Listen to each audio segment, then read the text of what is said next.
प्रभात प्यारे छात्रों, आज हम इस वीडियो के माध्यम से हिंदी व्याकरण घटक शब्द युग्म का अभ्यास करने वाले हैं। शब्द युग्म यानी कि दिखने में दो शब्द समान लगते हैं लेकिन उन दोनों शब्दों में अर्थ भिन्नता होती है। आइए ऐसे कुछ शब्द हम देखते हैं और उनका वाक्यों में किस तरह से प्रयोग किया जाता है इसके बारे में इस वीडियो के माध्यम से जानकारी लेते हैं। सबसे पहले देखिए, यहाँ पर दो शब्द दिए हैं, मील और मील। यहाँ पर पहले मील का अर्थ है अंतर और दूसरे मील का अर्थ है कंपनी। यहाँ पर देखिए, लक्ष्मी मील यहाँ से 10 मील दूरी पर है।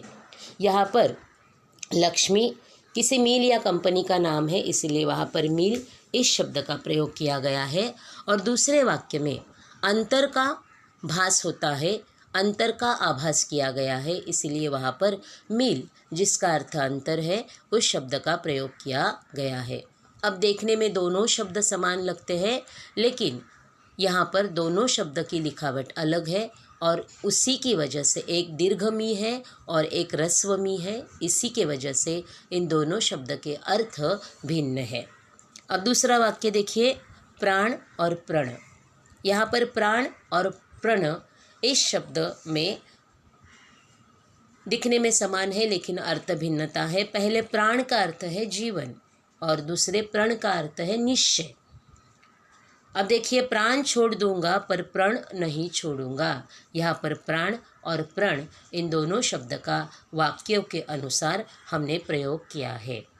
अब आगे देखिए, तीसरा वाक्य, हंस और हंस।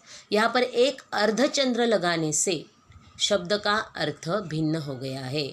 यहाँ पर हंस जहाँ पर अर्धचंद्र नहीं है उस शब्द का अर्थ होता है पक्षी। हंस एक पक्षी का नाम है। और दूसरे वाक्य में जहाँ पर अर्धचंद्र दिया गया है वहाँ पर उच्चार होता है हंस, यानी कि हंसने की क्रिया। हंस को देखकर रुचिका हंस पड़ी। अब हंस यानी कि पक्षी और हंस पड़ी यानी कि हंसना। चौथा वाक्य देखिए, कोश और कोश। यहाँ पर श अलग दो तरीके से यहाँ पर श लिखा गया है और इसी की वजह से दोनों शब्द में भिन्नता है। शब्दकोश में कोश शब्द मिलता है। शब्दकोश यानी कि जहाँ पर ढेर सारे शब्द, उसके अर्थ, उसका पूरा इतिहास हमें मिलता है, उसे शब्दकोश कहते हैं। और कोश यह एक शब्द है। शब्दकोश में कोश शब्द मिलता है। जहाँ पर शब्दकोश में कई सारे शब्द होते हैं उसी में कोश यह शब्द मिलता है।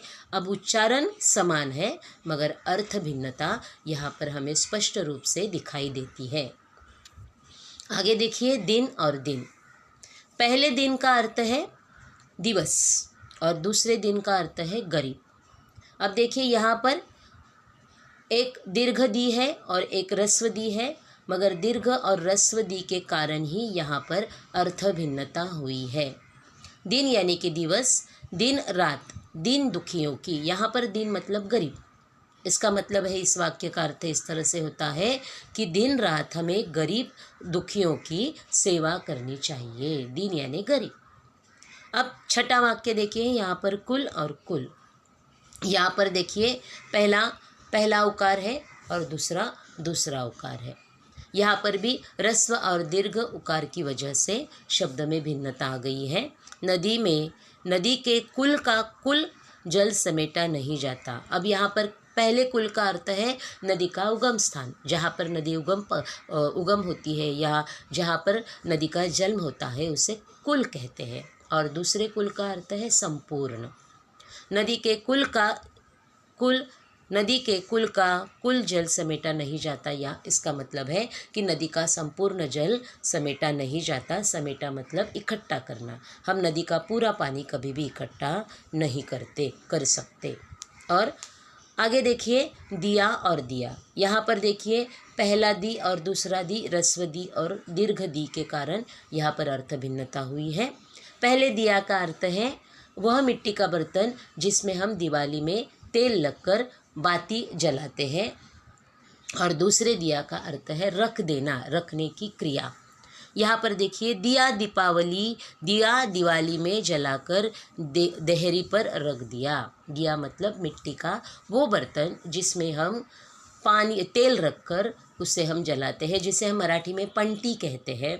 उसका हिंदी का उच्चारण है दिया, और दूसरा दिया है रख देना। अब आखिरी वाक्य देखिए, पिता पिता। अब यहाँ पर भी ह्रस्व और दीर्घ लेखन की वजह से दोनों शब्दों में दिखते तो समान है, उच्चार भी समान है, मगर अर्थ भिन्नता है। यहाँ पर पिता पिता